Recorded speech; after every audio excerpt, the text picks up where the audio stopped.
Hello and welcome to WealthyGen Strategy Session. I am Dr. Charity Ezenwa Onako. Welcome and thank you for joining us. If you are watching this on a replay, thank you for joining us. So today is Small Business Saturday, November 30th, 2019. It's Small Business Saturday.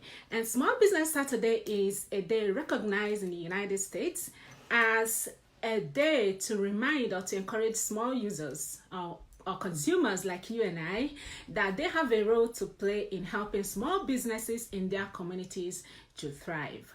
It is also a day recognized or a day marked out for you to go out there and shop and also dine at a local business to just to support them and to help them grow. So I have chosen today for us to talk small business in our strategy session because many of you have recommended or have asked that we talk small business or we discuss business in our strategy sessions. So here it is. So today we are going to discuss 7 strategies you need to start a business when you have very little income or no income. So we are going to examine specifically 7 strategies you need to start a business when you do not have any income or when you have very little income. Okay, so when you have a desire to start a business, when you have a business idea, an idea that you want to turn into a business, sometimes you might wonder, how do I get it? How do I get this idea to become a business? How do I transform this idea into a business? And sometimes you wonder you worry because you do not have the capital or the cash you need to run that business. Or sometimes you do not have the idea at all, right? You want to start a business, you are wondering what business can I put my money into? Or what business do I actually start? Okay, so today we are going to examine the strategies you need to start and run that business when you have little or no income, or when you do not even have an idea of what business you're going to start. I like to start with a saying by Dr. Seuss. Dr. Seuss said, and I quote, "You have brains in your head, right? You have feet in your shoes. You can steer yourself any direction you choose." So I'm going to reiterate again. Dr. Seuss said, and I quote, "You have brains in your head. You have feet in your shoes. You can steer yourself any direction you choose." So what Dr. Seuss is saying is not that we should run or walk the whole street or we should walk from street to street. It's saying that once you have brain in your head, you can basically do anything you want to do with it, right? So whether you have money or not, there are some things that are very important that you need to take care of first before the money part comes in. So when you have an idea that you're planning to turn into a business, you have this a beautiful business idea that you want to embark on, but you do not have the money. It's saying that money is important, but there are some things that you need to get right first. And once you have those things right, the money part becomes very easy. So we are going to examine those 7 strategies you need. So first of all, lack of funds or not having any money shouldn't be a hindrance. It shouldn't prevent you at all from transforming that idea or from venturing into that entrepreneurship that you have always dreamed of. And that is what this strategy session today is going to cover. So the very first strategy I'd like to cover with you today is to keep your current job, right? So we are going to be very practical here. If you're currently working, if you have a job, it doesn't matter how much it pays, it doesn't matter how big it is. So if you currently have a job, if you currently have something that you're doing, keep it. Keep your current job, okay? So do not quit your job. And I'm going to share with you a reason for that. When you are battling with the idea, when you're battling with the business you want to do, when you're battling with where you want to venture into, right? When you're even battling on how you're going to raise money to do that, okay? You need a steady source of income. So your steady source of income is going to put food on your table. That income is going to help you to sustain your daily livelihood during that phase you're trying to set up your business, right? And also having that steady source of income will give you that security you need to actually start and venture and try your new business, to make sure the business has enough time to actually grow and turn into the business that you really dream of. Okay, so if you're currently working, the first things first, the first practical strategy is to keep your current job, because it's going to give you the security you need, it's going to give you the confidence, and it's going to support you financially while you run and nurture that business of yours. But that means that now you have a lot of things on your plate. You have a full-time job that you're going to work on, and you also have this business that you need to nurture and grow, right? So it means you have to plan and put in more effort, because now you have to work more hours. You go to your regular job and then you come back and you have to attend to this wonderful business you're trying to set up. So it's a very good strategy to keep your current job so that you continue to get that steady source of income to take care of your daily needs and to support the business as it nurtures and grows. And then you have to put in that time. You have to plan and know that you're going to put in more effort so that you can work your current job and you can at least put in some time to this business that you are trying to nurture. Okay, so the second strategy that is very, very important is to work on your business idea. Now, you have your job. If you are not working, that's fine. Then we need to focus on the second strategy. But if you're currently working, keep your job. And then the second strategy is to work on your business idea. This is very critical to the success of the business. What is that thing you're trying to do, right? What venture are you trying to go in? Before you can start that business, you need to understand, you need to review and make sure that the business idea is very clear to you. And what you are doing in this review phase is that you're asking yourself several questions. The first thing first is, what value can you add or create? Right? What value? It's not enough to say, or I'm not going to say this is the business you want to start. With this kind of money or this little money, this is the business you want to start. Because what the business that might be successful for one person might not be successful for the other. But my goal is that after this strategy session, you're going to go back and say, okay, so now I understand why I need to do this business. And this is the reason I'm going to do it. And this is how I'm going to scale it and make it successful. So as you're reviewing on that thing, as you're working on that idea, that business you want to do, you're going to ask yourself several questions. And the most important one is, what value are you creating, right? Whether you're selling a product or you're delivering services, what problem is it solving? When a customer buys my product, what is the solution they're buying? What is it going to help them do? Or what are they going to derive or benefit from it? That is that value you're offering, right? Is this something your target market are actually going to want, or what they are willing to pay for? If I start this business, what is it gonna offer to my customers? What value are they buying when they buy my product? If I offer these services to them, is it gonna be useful to them? What are they gonna benefit from it? So that is one question you need to ask. What value can you add or create with the product or service that you are offering? So when you're able to create or add value for consumers, you are setting your business up for success, right? So keep in mind that there will be competitors in the market. You are not going to be the only person in the market. And competitors are good. I'm going to talk to you about why competitors are good. So think about competitors in the market. They are going to be them, right? So it is that value they are offering to the market is what's going to make you stand out among the competitors. It is that is going to make your customers, so when they buy your product, they're going to keep coming back, because each time they come to you, they're getting value. So it's the value you're creating that will set you apart, right? It's what's going to make your customers to choose your product or your service against that of your competitors. So also, customers shop for value, right? So when you're thinking about that idea, that business you want to do, keep in mind that when you create value for your customers, it is very, very critical for its success. So Albert Einstein said, I like to use inspiring quotes or words from great minds. Albert Einstein said, and I'm going to quote him, he says, strive not to be a success, but rather to be of value.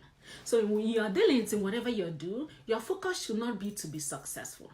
Because when you focus on being a success, you might start losing the critical piece, which is value that you're offering. But when you strive to be a value, the value you've offered will ultimately make you to be successful. So your focus should be on the value, right? So take that leap. If you're thinking about a business that you want to do, or if you're thinking about, oh, I need to get into this business, take that leap. Start today. Do it, right? So take that leap, create that product, right? Offer that service that you're thinking. Make sure, but the key is to make sure that that product or that service you're offering creates value and it has something useful it's offering to your consumers. So that is your strategy number 2. So the third strategy that I'm going to share with you, and before we do that, if you have any questions, if you have any comments, feel free to share it in the comment section and I will respond to them as quickly as I can. Okay, so feel free to use the comment section, ask questions and respond and comment. It is welcome. So the third strategy that is very important is know the market. You have to analyze the market, right? So a lot of people just get into the business because this person is doing this and the person is successful, they get into it. So sometimes it doesn't work that way, because when you do this because this person is doing, you may not understand the kind of studies the person has done. You may not understand how that thing actually fits into the value the person or the entrepreneur is actually offering. So you have to analyze the market. And when you analyze your market, there are things that you're looking for. First is, what is the competition? There are people already there, right? Who are already in the market. And if they are there, what are they doing? What product are they offering? What value are they creating, right? So a lot of people might say, oh, I do not want to start getting into this business because there are a lot of people are doing it. Well, it is good if a lot of people are doing it, right? Because a lot of people are doing it means there is market for that. It means people want this product or people want this service. So if a lot of people are into the market, it shouldn't be a deterrent, right? It shouldn't be a hindrance. It shouldn't be a reason for you to pull back. It might actually be a signal for you that this product or this service is actually marketable, or there is value in delivering this service or product, or people actually want this. Excuse me. So competition is good, and you do not want to be in a business where you are the only person doing it. If you are the only person in that business, what if people don't buy your product? What if you don't get consumers? What if you don't get customers into the product? So you want to be able to understand, as you're thinking about what product you're going to offer, think about the market. What is already happening there? Who are already there? What are they doing, right? So when you get into when you understand the market, you are actually able to know the challenges you're likely going to face, and you stand ahead and you plan your strategies for overcoming those challenges. So competition is very good, but the key is, before you get into that, make sure that you have planned your strategy number 2 very well. That means you have worked on your ideas and you have determined the value that you're offering, because it is this value that you're offering is what's going to set you apart. It is that value that you're offering that's going to create blue ocean for you out of that massive competition, right? So while you are in that market that is full of competition, it is your value that sets you apart. Okay, so that is strategy number 3. The first thing you consider when you analyze the market. There's another critical part about the market that you need that is very important: your consumers. Because the product or service that you're offering is consumer focused, right? You are thinking about the value you're creating. The other critical question you need to ask is, how do your consumers behave as the market changes? Because we are being practical and we're being realistic. The market is not static. The market continuously moves. The market goes up and it comes down, right? Today the market is bubbling, and tomorrow the market is kind of going down, right? So it's the cyclical nature of the market. It goes up and then it goes down. And as the market moves up and down, consumer expectations also move up and down with the market. Sometimes it goes the opposite. Sometimes it goes with the market. So it's your job or your duty as an entrepreneur to know, this is my product, this is my service, this is how my consumers or my customers move as the market moves, right? So it's one thing that you need to find out. So some products or services move the market, some don't move in the market, some move in opposite direction, right? So as you do that analysis, I want you to put yourself in the shoes of your customers. Take yourself as your consumer, right? How will you react as the market moves, right? And I'm going to give you an example. So, gold and silver, all those fancy clothings, all those designer brand name clothings, luxury vacation and all of that. Assuming you are a consumer, right? And all of a sudden, or assuming that you are working and all of a sudden your employer calls you and says, oh, our business is really not doing well, and because of that, we are going to cut down on our spending. So we are cutting your salary by half, right? So you as a consumer, are you likely going to buy those gold and silver and those brand name clothing, or are you going to take on that expensive vacation when your income is falling or when your income is rising? Are you likely to get on those things when you got a promotion or you got a raise? Or are you more likely to buy them when your income is falling? And for most people, if their income is falling, they're going to cut down on a lot of those things. Their focus is going to be to survive on the current level of income they have, right? It's typical and it's common with most people. Not everybody, because there are some people that are very much okay regardless. But for majority of the people, they tend to buy all of those luxury goods, all of those expensive things what the things that we consider luxury, right? They tend to spend on them when their income is going up. When the economy is booming, that's when people spend on those things. When the economy is falling, people tend to cut down on those things.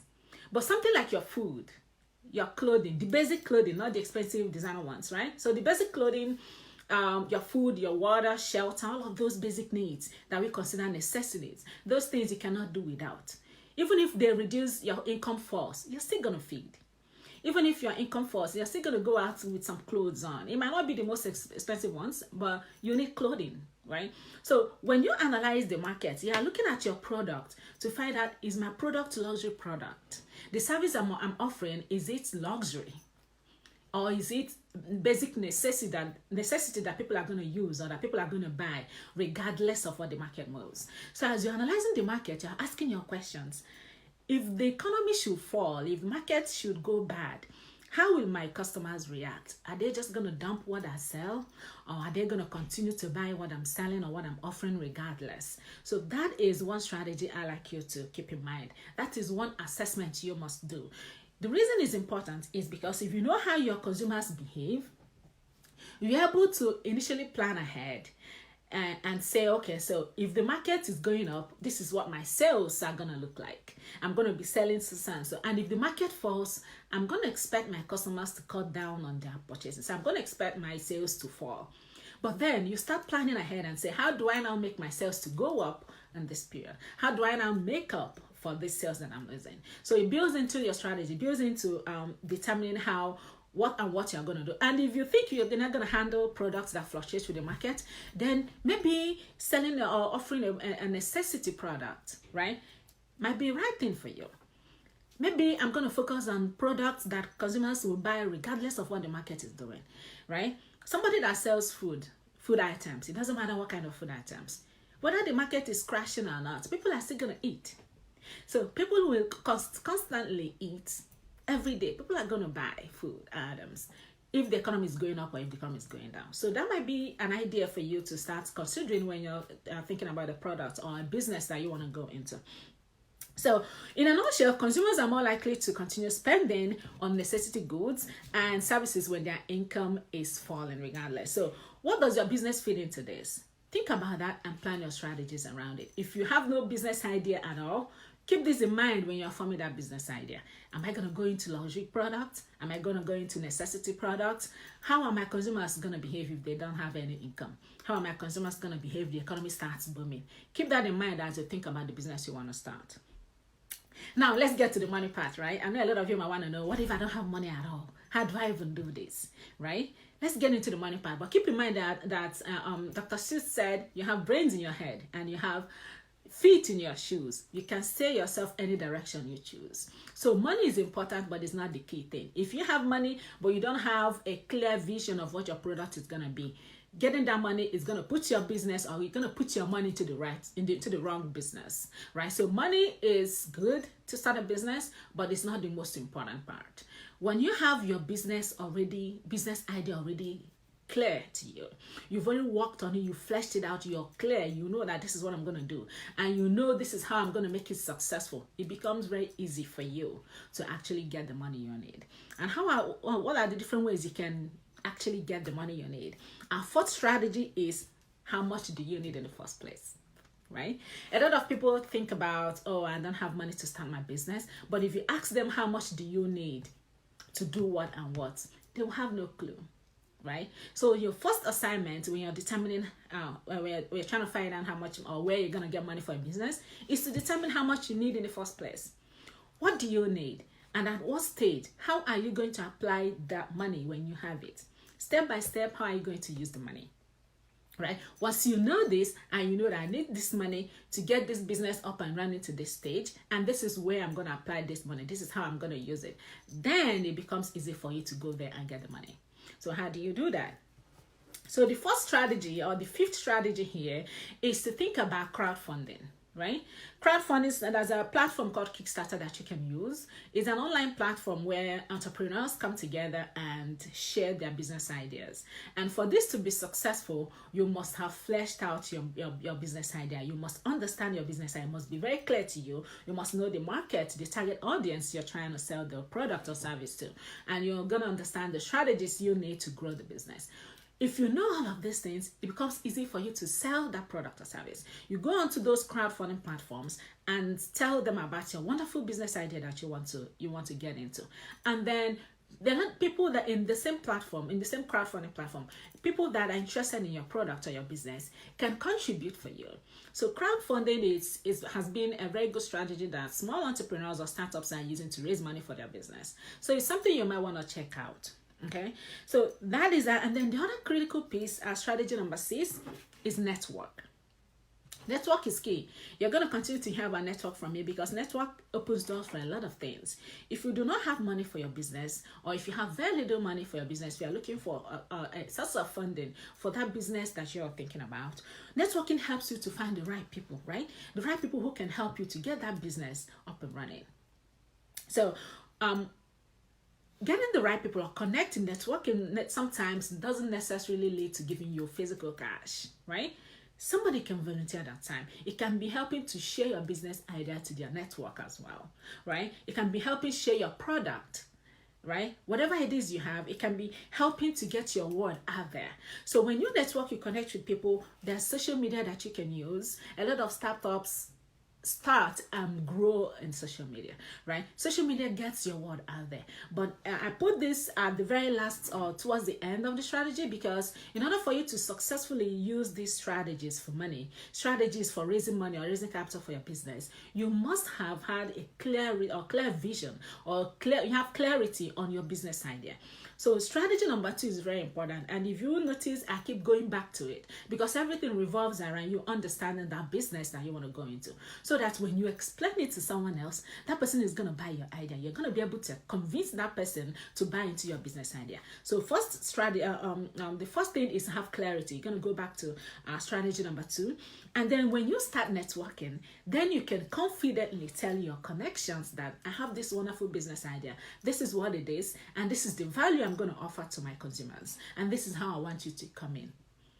Right? So, and when you're telling them your connections, you already know the amount you need. You already know the timeline you need, and you already know the what that you're going to use that money for. Those are the kind of things you're going to share with your connections. So get on social media, attend events and shows. There are a lot of things that you can achieve when you attend events and shows. You're connecting with people that are really going to help you to get your ideas to life. You're connecting with business-minded people. You're connecting with people that can help you spread the word about your business.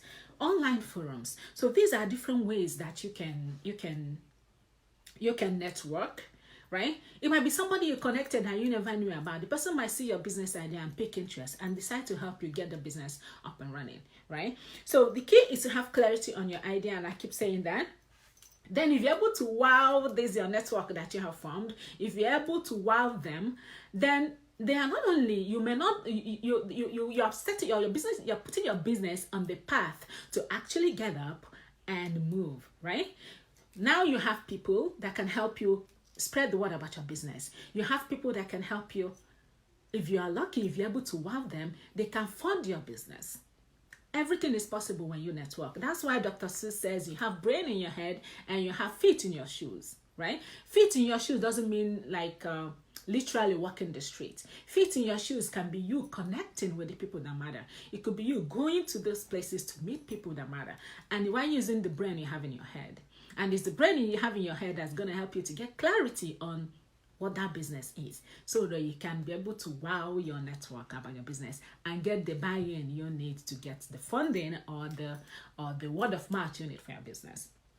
So our 7th strategy, I do not intend to take so much of your time, but my goal is that you get something out of here, so that once you get out there, you're going to start working on your business. So the 7th strategy kind of combines everything. You need to start small, and you need to run a trial, and you need to gather feedback.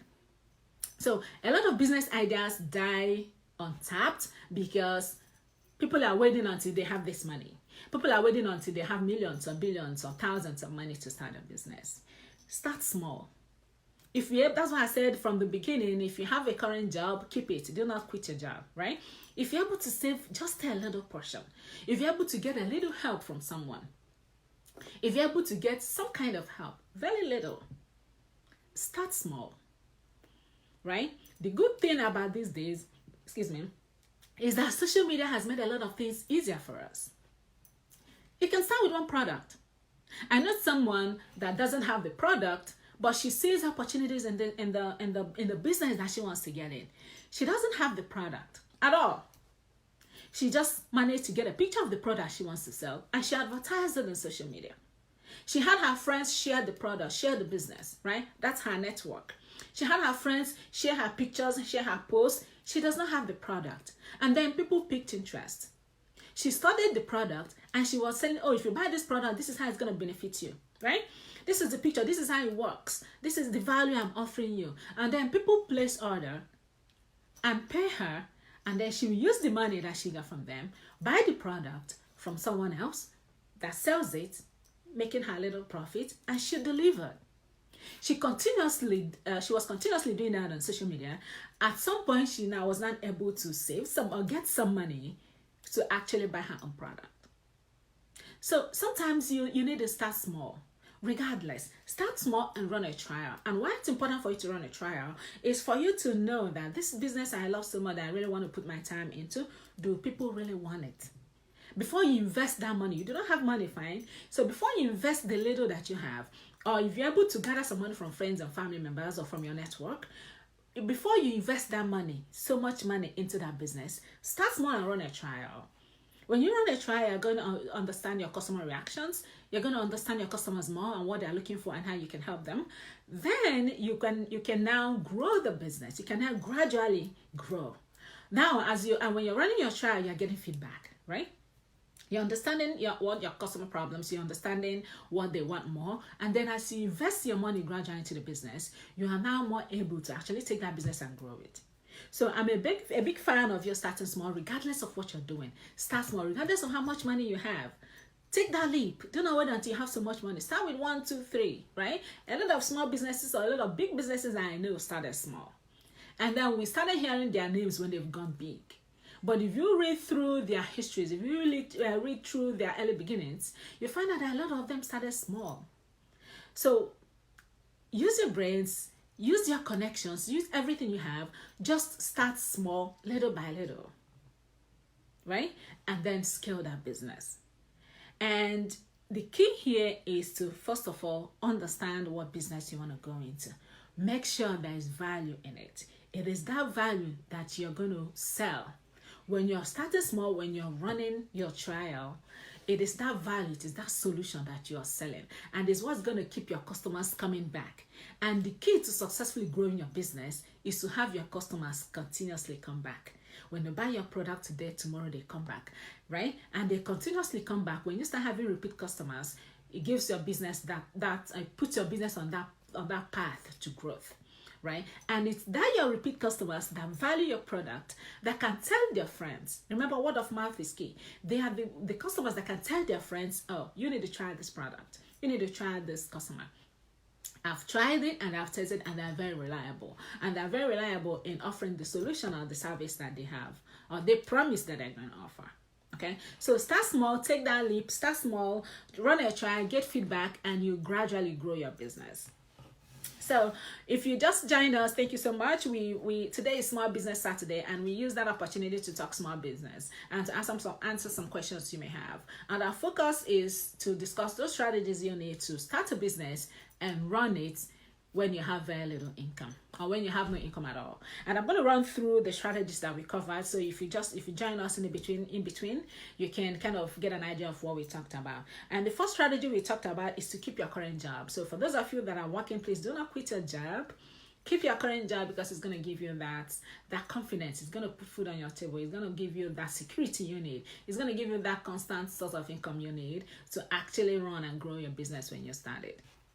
So the other strategy is to work on your business idea, gain clarity, make sure you understand the business, make sure you understand the value that the business is offering, and make sure your product or your service is offering value to your customers. And then you analyze the market and understand the market. See how your customers behave, or your potential customers will behave when the market moves, because naturally market doesn't stay one place. Market goes up and it comes down. So as it goes up or comes down, how does your customers behave? Are your customers going to stop buying your business because the market is not good? Or are they going to continue to buy your business regardless of where the market moves? That is the understanding that you need. And then think about your competition. What is the competition doing? Who are already in the business? What are they already doing?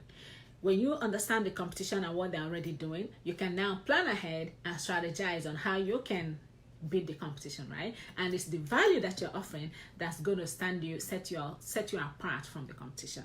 So when you understand the market, then you know how much capital you need. How much do you need to start and run this business? And what are you going to do with the capital?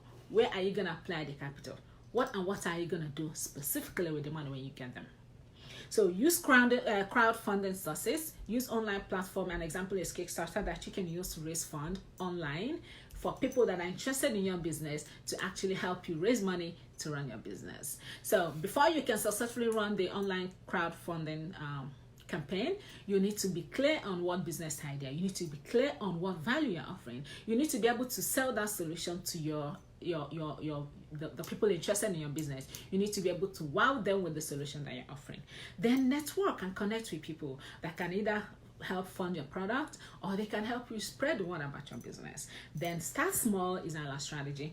Run a trial and get feedback, and as you continue to run the trial and get feedback, gradually you continue to grow your business. Do not wait until you have all the money you need. Start now. You can start with one product. You can start with 2. You can start with as little as you can. The key is for you to get started and use all the network that you have and sell your product, sell your solution, and let people know about the wonderful solution, wonderful value that you are creating to them. So that would be it for the 7 strategies that we've talked about. If you have any questions, please feel free to ask the question and we will respond to them. I'm very glad that you're able to join us today. Thank you so much. And I will see you next on our strategy session. Thank you so much for joining. Bye-bye.